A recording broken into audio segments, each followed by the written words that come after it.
Going on, everybody? It's Key Time coming back with a new segment called the Chopping Block. This is for coaches who have underperformed or coached badly throughout the 2023 season. And the first coach I want to talk about is James Franklin. James Franklin, he has a record of 78-36 at Penn State. And I'm pretty sure you probably saying, well, what's wrong with that? He has a winning record.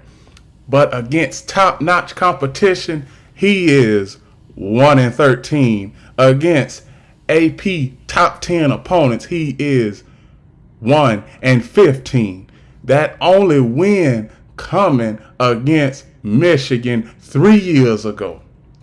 Now, Penn State, they are a team that is always in the conversation for a college football playoff appearance, but they can never get it done for some reason.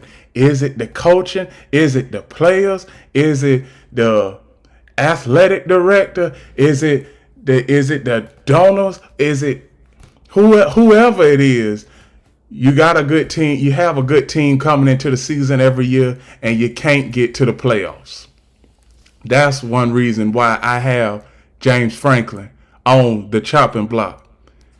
Penn State, for the last 3 years, you've had good teams and have failed to make it to the college football playoff each time.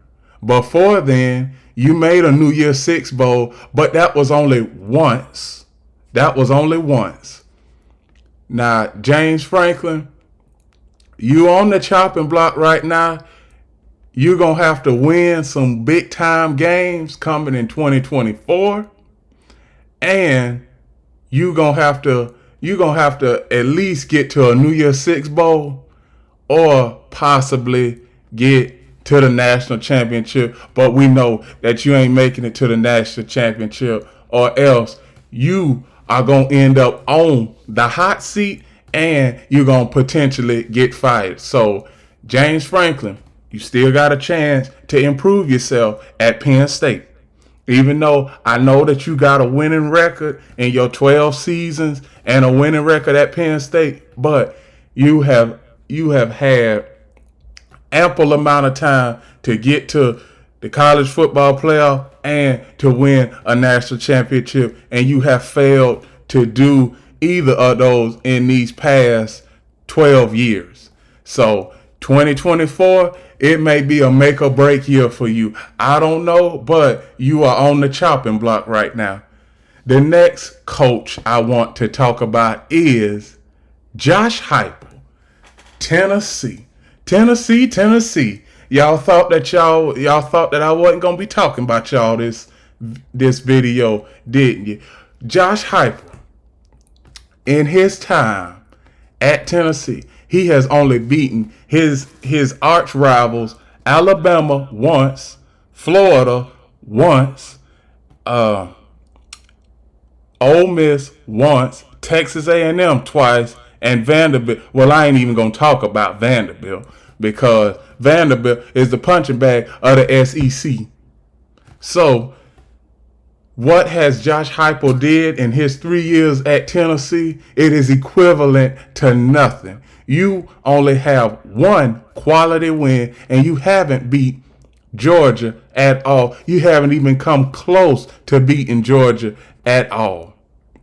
Now, against my Florida Gators, we wasn't supposed to win versus the Tennessee Volunteers early in the season, but somehow, I don't know, something about Tennessee coming to the swamp, and it's some crazy stuff that happened to the swamp. Every time you come to the swamp, Tennessee finds a way to lose the games. And it was inevitable that you was going to lose that game in the swamp earlier this season because Joe Milton, he said, I don't lose any games in Florida. I can throw I can throw a football 75, 80 yards down the field, but who going to catch the joker? Who going to catch the joker if it's 10, 15 yards beyond the receiver's head. You throw a football 85 yards, 70, 75, 80 yards down the field. But who cares if you can throw it that far? Somebody got to catch the joker. If ain't nobody going to catch the joker, then what is it? What is it? Is it worth mentioning that you can throw a football that many yards if can't nobody catch it? But back to Josh Heupel. Josh Heupel, you haven't done anything since you've been at Tennessee. The honeymoon phase is over with you. The honeymoon phase was over right after you beat Alabama last year, because everybody was expecting you to beat Alabama this year and Alabama the years to come along. So, like I said, Tennessee, you have been in the same position for the last quarter century. What was the last year that y'all was relevant? I think, let me see. Oh, 98. How is it 98? I think I'm going to just start calling y'all that. 1998. How does it feel, 1998? Oh, my goodness. Because that was the last time that y'all was able to be remotely close to a national championship, to be remotely close to being a championship team. This year and the last few years, you haven't done nothing. You haven't done nothing. I'm gonna just look this. I'm gonna look this up. The last 5 years, what's the record of Tennessee? Okay, 2018, you won 4 games. 2019, you won 5 games. 2020, that was the COVID year. You only won 6 games. 2021, you only won 7 games. Last year, you won 11 games. It was a one-off last year. You surprised you surprised everybody last year. And this year, you only done won 8 games. And in those 8 games you have won, your only quality win was against Texas A&M. And you see what Texas A&M going through right now. Last year, your only quality win was against Alabama. And that was because Alabama, they had 18 penalties on them. The Volunteers. I just want to ask y'all a question. Do y'all really think Josh Heupel is the guy at Tennessee? Do y'all really think that? Because I got some his history. I got more history on him before he came to Tennessee and before y'all got on y'all high horse. He coached at the University of Central Florida between 2018 and 2020. I'm gonna see. So now his first season at UCF, he coached 13 games, won 12 of them. See, this is how when it's different when you come to the SEC. In 2019, he coached 13 games and won 10 of them. In 2020, he coached 10 games and won 6 of them. So it's different when you come to the SEC. The last 14 road games that Josh Heupel has coached for the Volunteers, he has only won 6 out of those 14. And y'all say that y'all think that y'all got. It has been quite a few rumblings over the last month and a half about, is Josh Heupel the guy at Tennessee? This article comes from one of the higher ups at Tennessee. He said that with what Josh Heupel has done in the last few years at Tennessee, we were expecting a whole lot more than just average play on the field. Y'all hear that? The higher up at Tennessee is saying that Josh Heupel has only had average play at Tennessee. Y'all was expecting Tennessee to become a powerhouse, but guess what? I wasn't, because it's been 25 years of the same foolishness coming out of Tennessee, and it's gonna still be the same foolishness coming out of Tennessee next year and the year after that and the year after that. And here go another article from another Tennessee higher up. He said that as far as this offseason coming up, every job is not safe. Nobody is safe, from the coaches and the players. So Joe Milton, he may be out of Tennessee.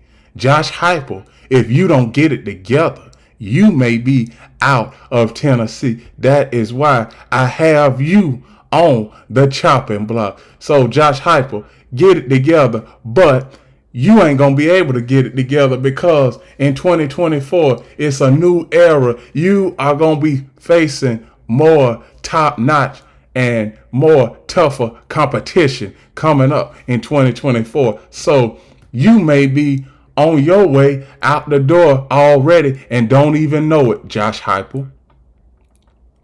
So, Tennessee, what you gonna do? But besides Florida, we just gonna keep beating y'all. So y'all just need to worry about focusing on, can y'all beat Alabama and Georgia, which we know you can't beat Alabama and Georgia, and you sure can't beat my Florida Gators. So that's all I got for Tennessee. The next guy I have on my chopping block is none other than the Clemson Tigers head football coach, Dabo Swinney. Dabo, what happened to you, man? 5 years ago, y'all was on y'all high horse. Y'all had just beat Alabama twice in 3 years, and then all of a sudden, 2019 come, and then you lose in the championship game to LSU. I told you, was telling people that Clemson would not be the same after the 2019 championship, after they lost the 2019 championship, and they haven't been. Your offense is struggling to get off your offense is struggling to put up points and generate yards throughout the entirety of this season, and the couple seasons prior to this season, they were struggling. And the quarterback you have, Cade Klubnik, he is not all of that he was claimed to be coming into the season in August. You only won 7 games this year. And I was surprised that you won 7 games this year, because the first game against another punching bag like Duke, you're supposed to beat Duke. But Duke, they surprised a whole lot of people this year. But Dabo, you got to get it together now. You have got to get it together. I don't know what you have against getting players out of the transfer portal. The transfer portal is to help you with players that want to play football but can't play at other colleges. You are supposed to be in the transfer portal getting players that fit your system. But what you have against the transfer portal, it don't make no sense. But you don't think that 15, 20 players from the transfer portal can help you improve by at least 2 or 3 games? You don't think that? Everybody else is using the transfer portal but you, Dabo Swinney. Now, in 2024, you're going to be facing, and everybody is going to be facing much tougher competition. I don't know what they got your name in the Texas A&M talks as far as getting a new coach, but you won't be able to survive in the SEC. So you might as well just stay in the ACC at Clemson. You might as well just stay there, because if you come to the SEC, you will ultimately have to face Kirby Smart, and you will have to face Nick Saban. And we already know how you fare against Nick Saban. If it wasn't for Deshaun Watson and Trevor Lawrence in those championship games, you would have lost to Alabama in those championship games. Now, you haven't fared against Kirby Smart yet. But you'll get beat down against Kirby Smart, because Georgia, they are playing on another level. So, Dabo Swinney, you just need to stay where you are at. That's all. Just stay where you at and start getting players out of the transfer portal. Everybody's using the players from the transfer portal except you. That is why you behind the 8 ball, and that's why Clemson is struggling to make a bowl game and to get 7 wins in a season. The next coach I want to talk about is none other than UCLA coach Chip Kelly. In 2018, Chip Kelly came to UCLA. Everybody was saying that UCLA would have a good offense with Chip Kelly. Now, I remind you, they have a good offense with Chip Kelly at the helm. But the last few years has been total disappointment on the defensive side of the ball. Against top-notch competition, against the USCs in your division, UCLA, you have failed to win those games.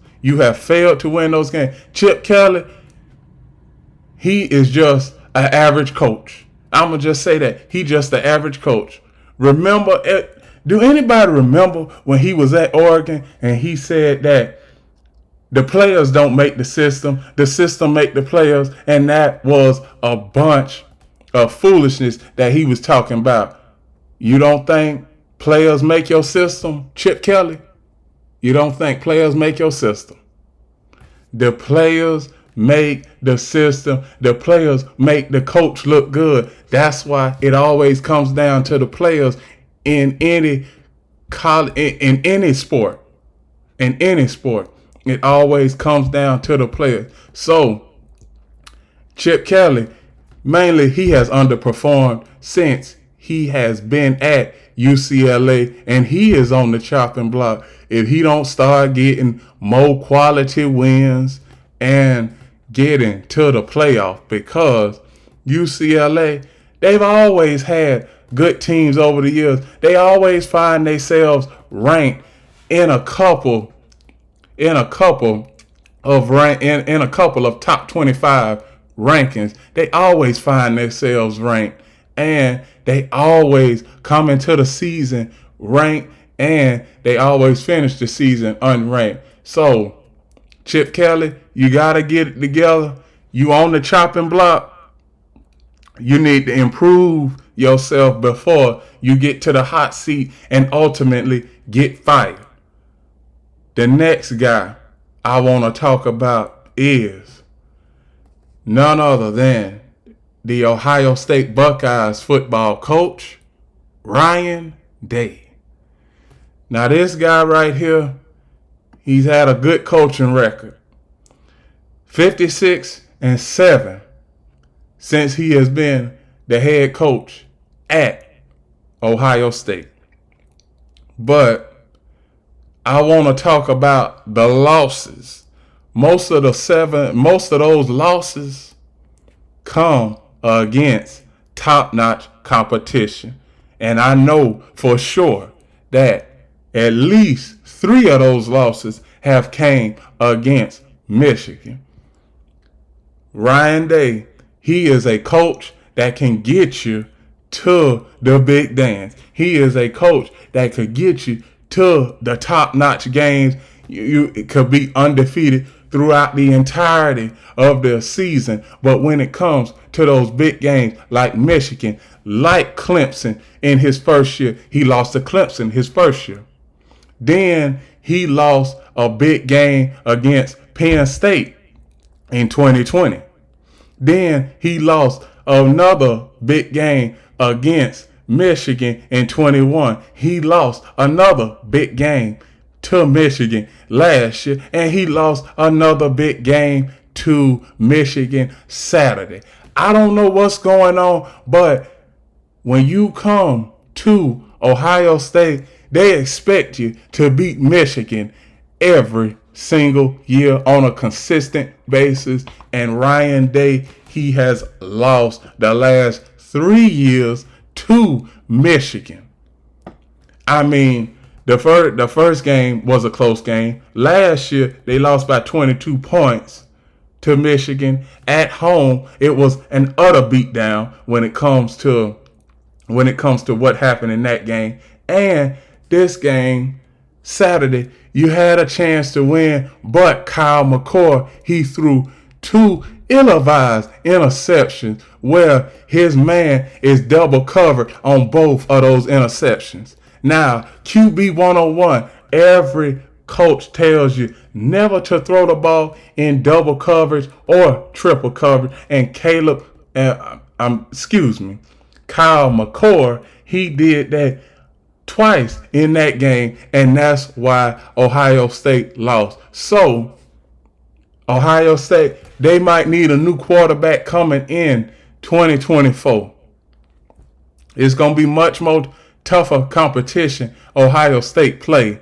Now, with Ryan Day, he's on the chopping block, but he has got to get quality wins against quality competition in order to stay at Ohio State. The next guy I want to talk about is none other than my coach of the Florida Gators, Billy Napier. Sunbelt Billy, as we like to call him. You have underperformed at Florida ever since you came to Florida. Last year, I said that it was growing pains. This year, I said we need to see some improvement. We ain't see no improvement. You were 6-6 last year, and now you're 5-6.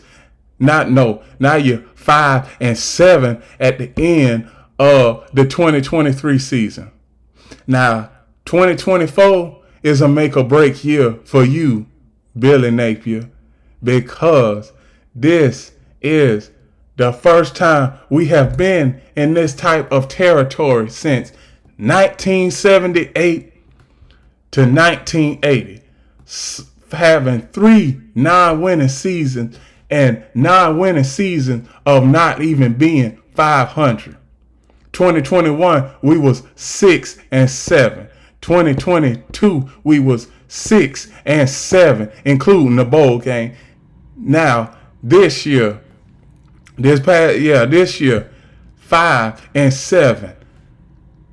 I thought the rebuilding phase was done, but does Billy Napier know how to control a team? I don't think so. Now, Billy Napier, recruiting is critical for you this coming season in 2024. And another thing, please go and get us a real offensive coordinator, because obviously we know that you cannot control a team. You can't control the offense, and you can't even control the defense, which I'm gonna give the defense credit. Austin Armstrong, first year defensive coordinator, he played a great, he called a great game on the defensive side of the ball against FSU. But back to Billy Napier. Billy Napier, go and get us an offensive coordinator, please. The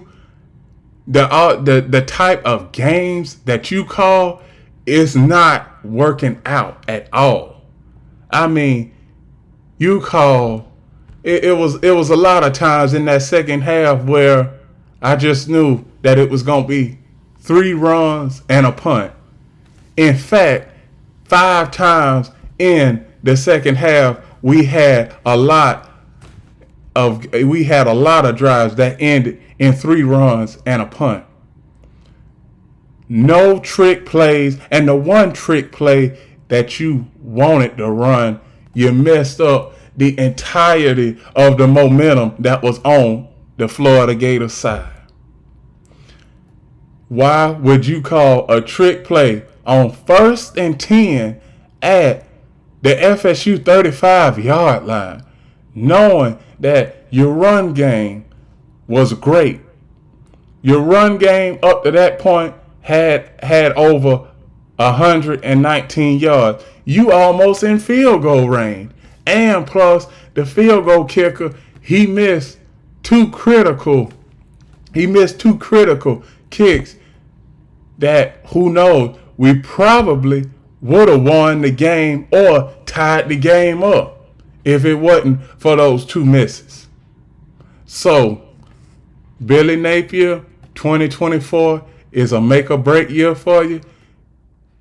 You gotta do great in recruiting.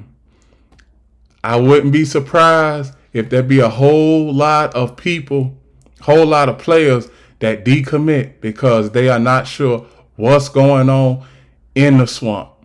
Because Billy Napier, you have turned Florida into a laughingstock, which we are all used to being a powerhouse, and we want to get back to those days where we were a powerhouse. But are you the right guy for the job?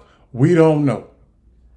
But what you got to do is improve starting this week in recruiting. We all don't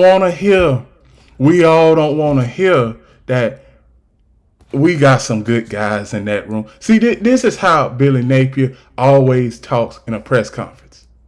That's a hell of a group of guys in that locker room right there.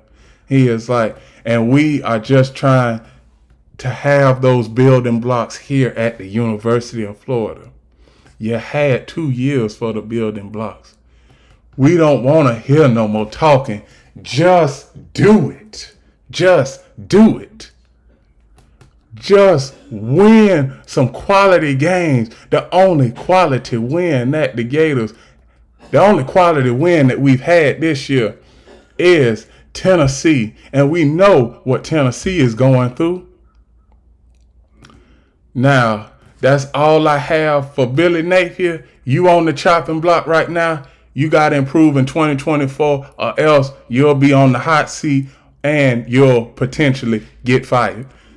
The last guy I want to talk about is, we all know how I feel about this guy. We all know that he went from Oklahoma to USC, and it is none other than Lincoln Riley. Lincoln Riley, you are on the chopping block because you never emphasize defense wherever you go.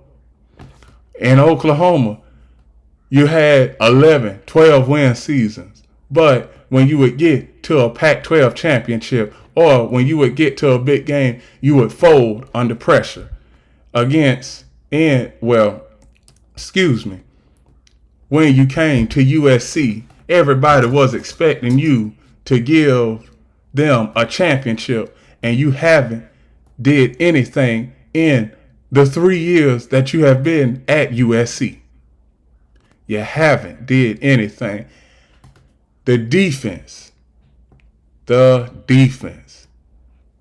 it has been one of the worst defenses, not only this season, but the last 3 seasons combined.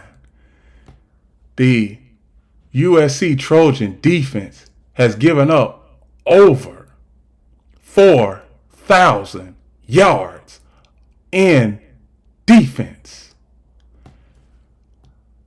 Now that's a number that you can't even comprehend.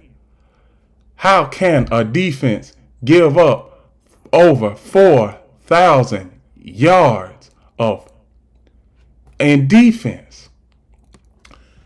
Now this falls right back on Lincoln Riley. You don't emphasize defense. You just an offensive guy. Now, in the league that you are in, well, in the conference that you are in, the Pac-12,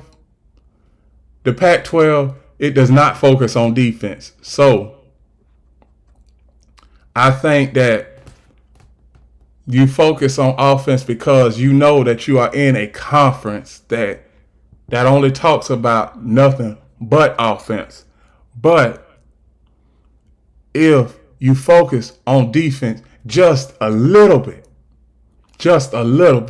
you'll be able to win a national championship and get to the college football playoff.